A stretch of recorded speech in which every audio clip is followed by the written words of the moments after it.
Magandang araw po sa inyo mga kabarangay. Breaking news po tayo.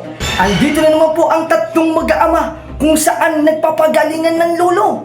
Ngayon, ang topic po nila, pabilisan daw tumakbo ng mga lolo. Oh At my halina po God. kayo, tunghayan po natin ang mga eksena na mapapanood nyo po ngayon dito sa 28 oras. Tunghayan nyo na. Hoy, Carlo!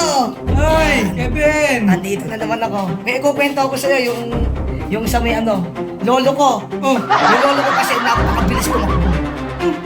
Oo, kasi yung lolo ko, 1 kilometro tumatakbo sa loob ng 2 minuto. So, ang bilis. ang bilis naman ng lolo ko. 1 kilometro, 2 minuto lang yung tinatakbo. Kaya ang kabilis yung lolo ko. Kausay pa na ng lolo ko. Siyempre, Dahil sa lolo ko. bakit? Yung lolo ko 5 kilometro. Oo. 2 segundo yung tinatakbo. 2 segundo? Oo. 2 minuto? 2 minuto pala. Mabilis ang lolo ko. Yan na may mga lolo nyo! Kaya rin na Alam lang ina yung mga lolo nyo, ganun lang! Oo. Kabagal! Oh, Puta na! Lolo ko! Bagal? Oh, napakabagal! Sa 1 kilometro, 2 minuto! Oh! tapos sa kanya, 5 kilometro, 2 minuto. Oh! Ay, yung lolo ko, bilay pa! oh, Puta na! Oh! 5 segundo na! Nasa SM ka agad! Sa tuloy ng takbo! SM, eh, gano'n pa kalayo yung SM? Aba! 1 kilometro yun! Pero ilang segundo lang! Siguro 1 kilometro.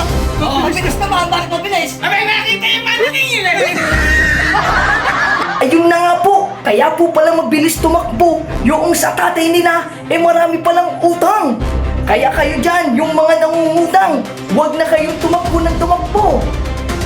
At ito pa nga pala mga kabarangay, yung may mga utang pwede kayong sumali sa mga fun run o sa marathon dahil sa paktakbo nyo, o diba?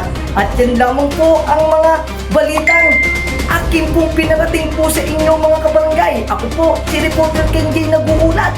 Dito lamang po sa 28 oras.